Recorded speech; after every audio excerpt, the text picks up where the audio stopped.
ہم ان سب کو مار دیں گے. ٹھیک ہے. تو وہ بڑے آرام سے, مطلب ان کے لیے تو یہ بڑا ایک ایزی ٹارگٹ تھا. لیکن جب وہ بدر کے مقام پر پہنچے تو مولا علی نے ان کے ڈھونڈ ڈھونڈ کر سردار مارے, اور مین آف دی میچ مولا علی کو اس لیے کہا جاتا ہے بدر کا کہ صرف مولا علی ایک اکیلے نے کفار کے جو بڑے بڑے سردار تھے قبائل کے, ان کو جو ہے واصل جہنم کر دیا.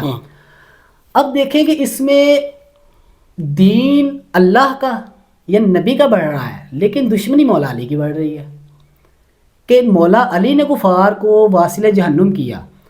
تو جب یہ لوگ باقی کے بچ کے بھاگ گئے تو 1 سال کے بعد احد کے مقام پر پھر سے جنگ کا اہتمام کیا گیا, جنگ کا اعلان کیا گیا کفار کی طرف سے. تو مولا علی, اب وہ جو لوگ تھے وہ پہلے تو نبی کے دشمن بن کے آئے تھے نا کہ ہم نے نبی کو اور اس کے صحابہ کو ختم کر دینا, لیکن اس بار ان میں علی سے بدلہ لینے کی ایک تڑپ تھی. اس دفعہ جنگ جو ہے وہ ذاتیات کی تھی, ذاتیات کی تھی, بدلے کی تھی. دیکھیں ایک لڑائی اور ایک بدلہ لینے میں بڑا فرق ہوتا ہے. لڑائی ہوتی ہے کہ یار لڑائی ہو رہی ہے, لیکن جب بندہ بدلہ لینے آتا ہے نا اس میں ایک تڑپ اور ہوتی ہے کہ یار اس نے میرے باپ کو مارا, اس نے میرے دادا کو مارا, یا اس نے میرے چاچو کو مارا تھا. اب ان سب کے ذہن میں تھا علی کو نہیں چھوڑنا, علی کو نہیں چھوڑنا. حالانکہ مولا علی نے اپنی ذاتی مسئلے سے تو ان کو قتل ہی نہیں کیا تھا, اللہ کے دین کے لیے کیا تھا. تو اللہ کے دین کی وجہ سے مولا علی کی دشمنی بڑھ رہی ہے. یہی وجہ ہے کہ اللہ نے مولا علی کو بڑا مقام دیا ہے. اب تاریخ میں اس طرح ہی آہستہ آہستہ اگر آگے چلتے جائیں تو لوگ جوگ در جوگ اسلام میں آتے رہے, اسلام میں داخل ہوتے رہے. اس کے بعد بھی کافی جنگیں ہوئیں جن میں مولا علی نے بہت سے کفار کو واصل جہنم کیا, جس کی وجہ سے مولا علی کی دشمنی مزید دن بہ دن بڑھتی جا رہی ہے. ہجرت کے بعد اب ہم تاریخ سے کافی آگے جاتے ہیں کہ جب نبی کریم ہجرت کر کے مدینہ چلے گئے ہیں مکہ سے, اب اسلام عروج پر آ گیا ہے. اسلام میں ایک طاقت آ گئی ہے, لوگ جوگ در جوگ, مطلب اسلام کی تعداد بہت بڑھ گئی ہے.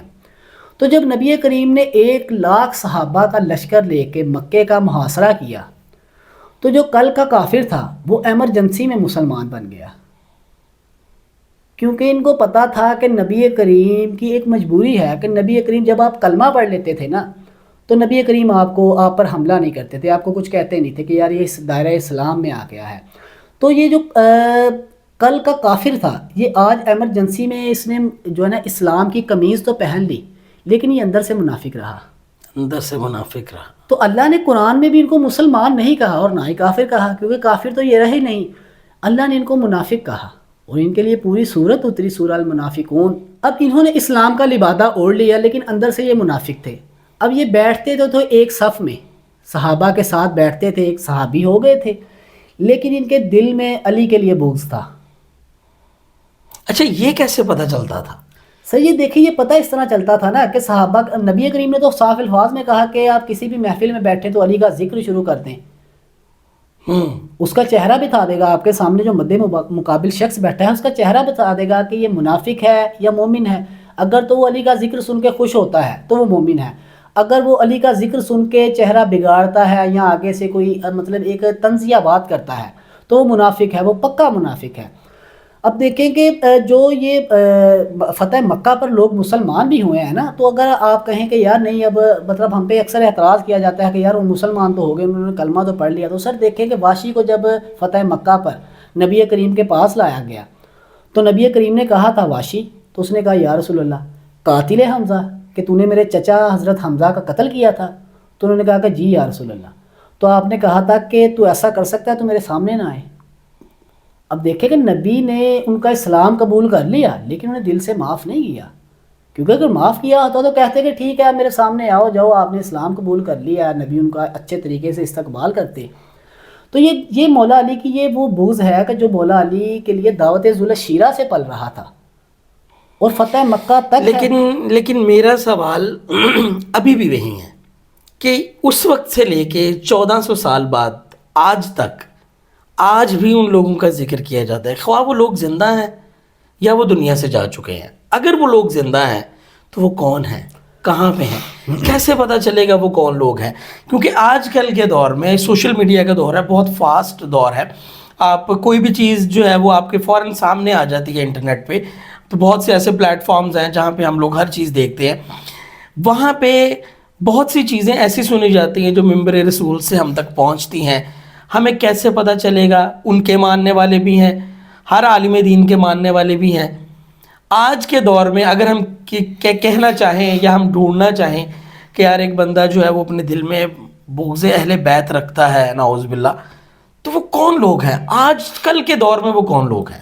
سر دیکھیں کہ جیسا کہ میں نے ذکر کیا منافقین, تو دیکھیں کہ جو اس وقت کے منافقین تھے انہوں نے شادیاں بھی کی ہوں گی.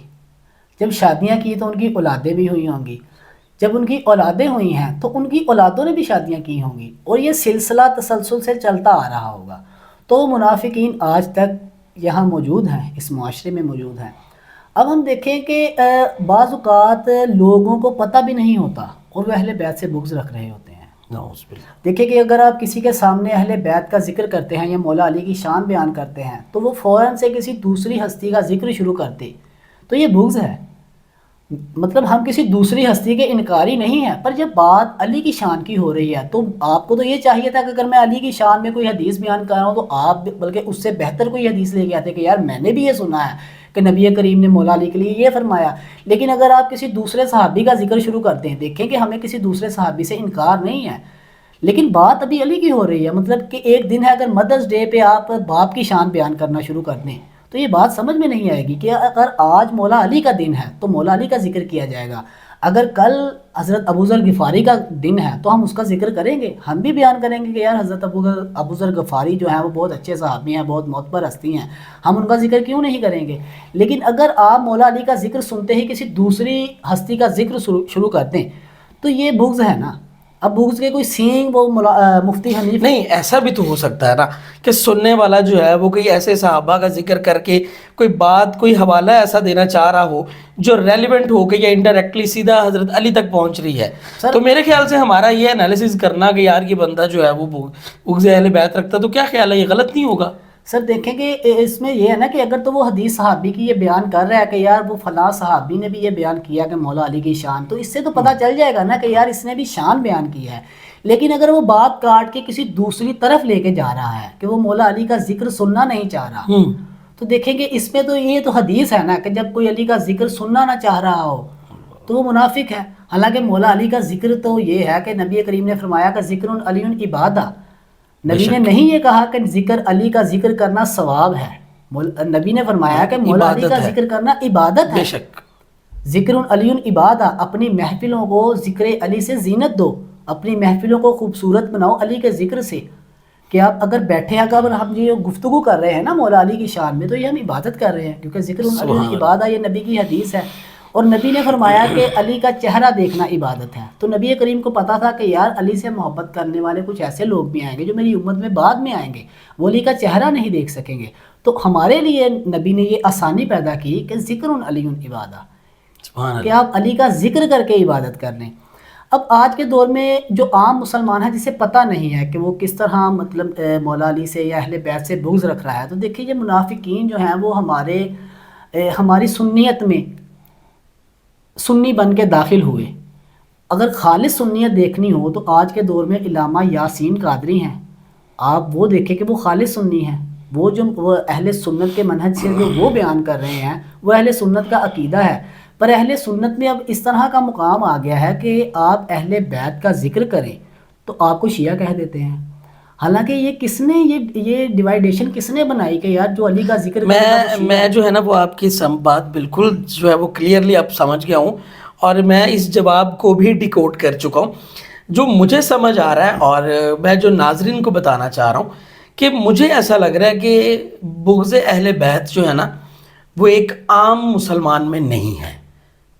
وہ اس طرح سے ہے کہ ہم تک جو لوگ دین پہنچا رہے ہیں, جو کچھ لوگ ایسے ہیں, بلکہ میجورٹی ان لوگوں کی ہے جو ممبر رسول کا غلط استعمال کر رہے ہیں. بے شک بہت یہاں پہ مین غلطی ہو رہی ہے کہ ہم تک جو ہے وہ, اب جس طرح ہم نے اس دن میں نے آپ سے ذکر کیا کہ یار اگر ہمیں علم جو ہے وہ حضرت علی سے اہل بیت سے کیوں نہیں لیا, ہم نے جو ہے وہ ادھر ارد گرد کے لوگ اس امام کو لے لیا, اس امام سے حوالہ لے لیا, اس کی سند اس کے ساتھ جوڑ دی. جب ہمارے پاس اہل بیت اس وقت موجود تھی تو ہم نے ان سے علم کیوں نہیں لیا.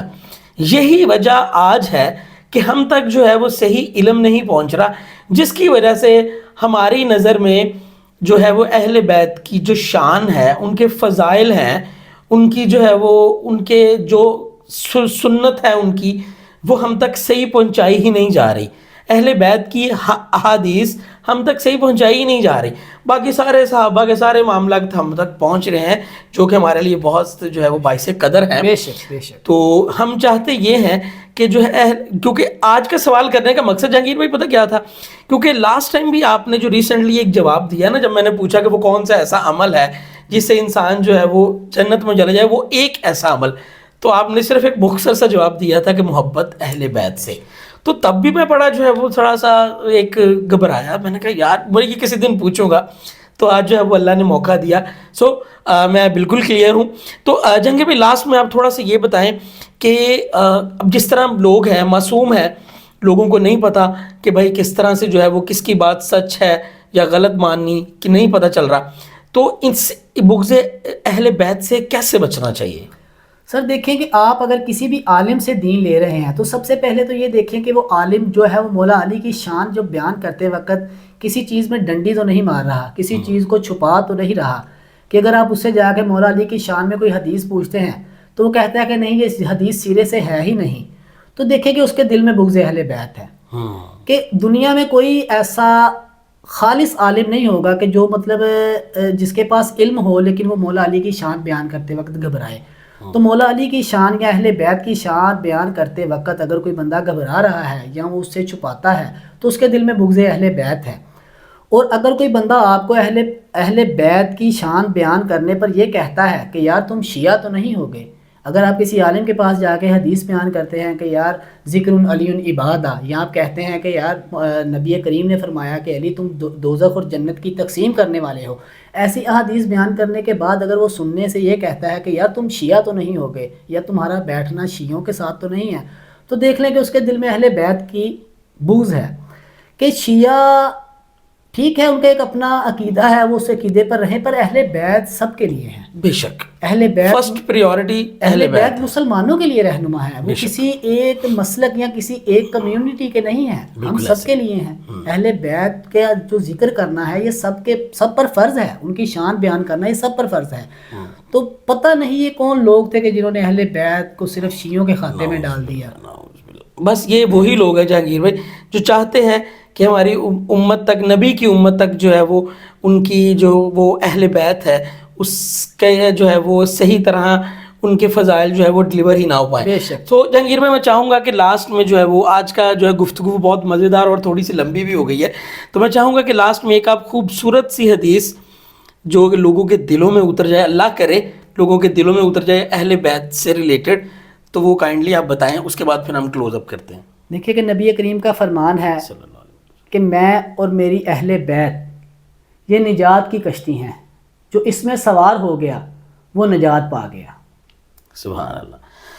سو خواتین حضرات, اینڈ آئی ایم شیور کہ آپ کو بہت مزہ آیا ہوگا, اور اس شو سے ریلیٹڈ کوئی بھی سوال آپ کے دل و دماغ میں ہو اور آپ اسے بالکل بلا جھجک پوچھ سکتے ہیں. آپ کو جاتے وقت پھر ایک بات کلیئر کرتے چلیں کہ اس شو میں, اس چھوٹے سے شو کے اندر اگر ہم کوئی بھی گفتگو کر رہے ہیں تو وہ صرف ہماری ذاتی رائے ہے, اس سے آپ کو اختلاف بھی ہو سکتا ہے, وہ آپ کے اپنے انالیسز ہیں. تو انشاءاللہ آپ سے ملاقات ہوگی ایک نیکسٹ شو میں ایک نئے سوال کے ساتھ. تب تک کے لیے اپنا بہت سارا خیال رکھیے گا. اللہ حافظ.